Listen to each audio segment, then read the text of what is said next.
All right, so I'm going to go through all these questions really quickly. You had all the answer keys for them. You had time to ask for help in class. So I'm just going to go through these really quickly. So when we're asked to simplify the radical, we're looking for any perfect square that is inside of this radical, because if there's a perfect square inside of here, like any of these numbers here plus any other ones, then we can take that out and reduce our radical. So we're looking for any of these perfect squares inside of it. So then what we do is we can break out all of their factors.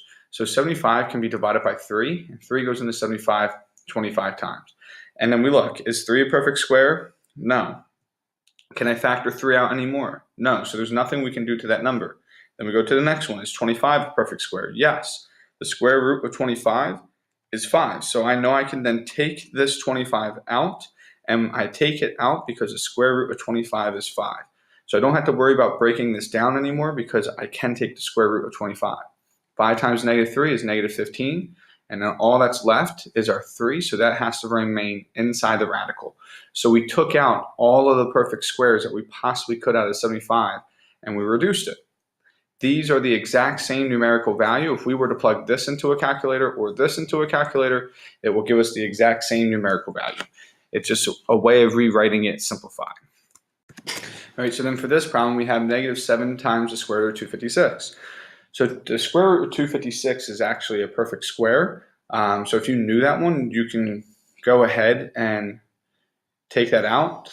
But if not, we know it's divisible by 2 because it's even. So we can go 2. 2 goes into it 128 times. Once again, this is an even number, but if I see that this is 12 and this is 8, I know that 4 goes into both 12 and 8, so I'm going to reduce this by 4 now.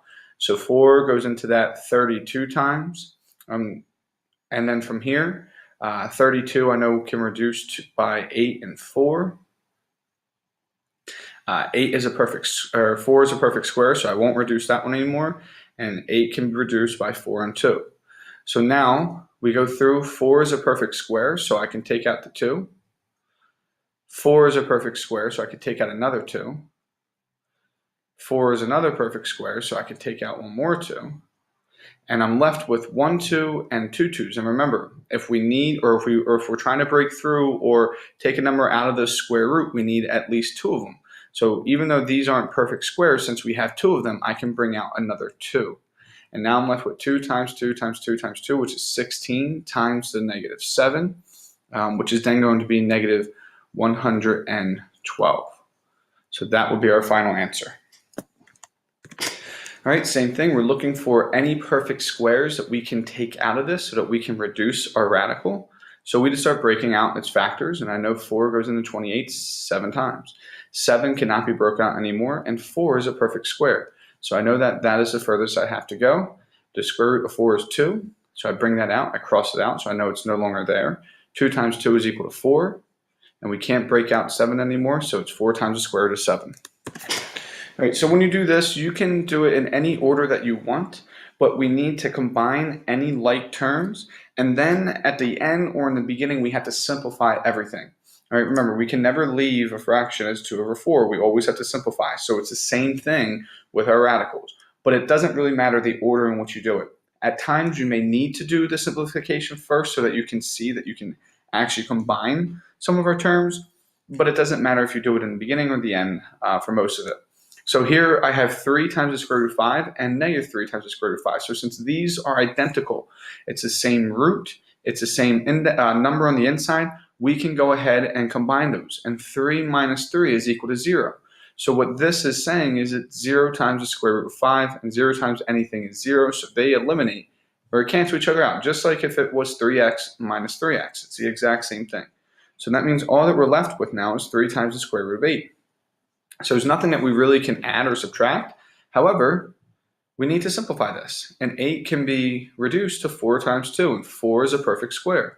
So we can then take this perfect square out, and we're left with 2 times 3, which is in 6. And then inside the radical is just the square root of 2. So it's 6 times the square root of 2. All right, so here we're asked to combine all of these radicals. And now I know I said that you can simplify in the beginning or the end, but when you look here, none of these radicals are the same, so we can't add anything right away. So this one forces us to simplify in the beginning. And 32 can be reduced to 16 times 2, and I know that 16 is a perfect square, so I can go ahead and bring that out. The square root of 16 is 4, so then this term is going to be 8 times the square root of 2. Right? Then 72 can be broken out to 36 times 2. 36 is a perfect square, so I can go ahead and bring that out. So that will be 3 times 6, so that will then plus 18 times the square root of 2. And then this 7 can't be reduced at all, so it's just minus 4 times the square root of 7. Now we look for like terms. Well, square root of 2 and square root of 2 are the same exact radical, so we can add the numbers out front. So 8 plus 18 is 26. So 26 times the square root of 2 minus 4 times the square root of 7. And that's your final answer. All right, so this is one of the ones I was talking about where you can simplify at the end if you want. Since these two are identical, we can go ahead and combine them first. So we're left with minus 3 times the square root of 12, because there's nothing that we can combine with that one. And then negative 2 minus 1, so it's minus 3 times the square root of 2. So you can, if you want, to add everything that you can first, and then you can simplify at the end. The problem is if you simplify at the end, you may have to recombine some of your terms, which is fine. It's just if you simplify everything first, you'll see all of your like terms from the beginning, and then you only have to add or subtract one time. But it's your own preference.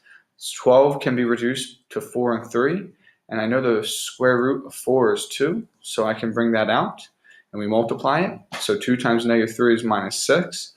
We couldn't reduce this 3 anymore, so it's negative 6 times the square root of 3, and there's nothing else that we can combine, and this just remains minus 3 times the square root of 2. That's your answer. All right, so I'm going to go ahead and simplify these first. So I know that 80, that 4 times 20 goes into 80, and I know that 20 can be broken down to 4 times 5. So that means this is a perfect square, so that can come out, so it's times 2. This is a perfect square, so that can come out, so I know it's also times another 2. So 2 times 2 times 2 is 8 times the square root of 5. 63, we can break it out to 9 and 7. 9 is a perfect square, so I can bring that out. So now it's minus 3 times the square root of 7. 80, we know, can be broken out to 2 times 2 or 4. So we know that this can be broken out to 16 times 5. The square root of 16 is 4, so I know I can just right away multiply this by 4 and get 12. And I know that a 5 was left inside my radical, so that is 12 root 5.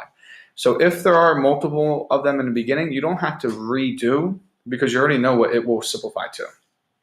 32 can be broken out to 16 times 2. The square root of 16 is 4. So we put that out front, so it's plus 12 times the square root of 2. Right, now we look for our like terms. So here we have the square root of 5 and the square root of 5. So they are the exact radicals, so we can combine those. 8 plus 12 is 20. So it's 20 root 5. There's only one square root of 7, only one square root of 2. So we just rewrite those down.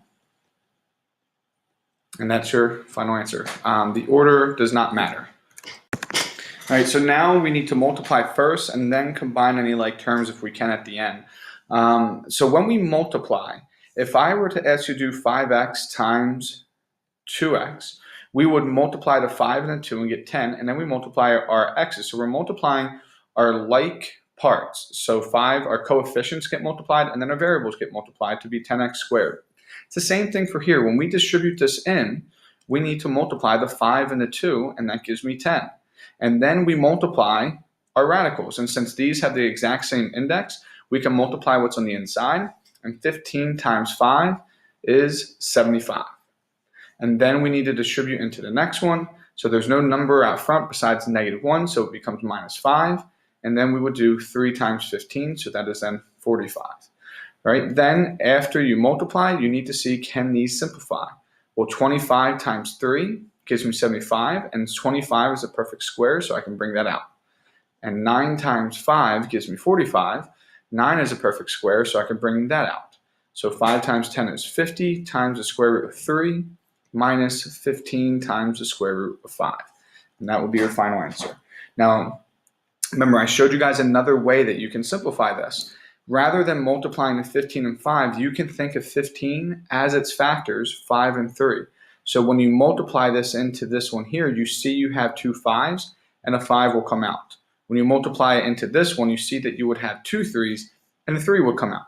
So you can think about it in factor form, or you can multiply it and simplify it at the end. This way is beneficial if the number is going to be really big. 75 and 45 are not big numbers, so you can go ahead and simplify those at the end. But if you multiply these and it gave you something like 600, then that's something that you might want to reduce in the beginning while you're multiplying, so it's not a very large number. All right, so now this one's even easier.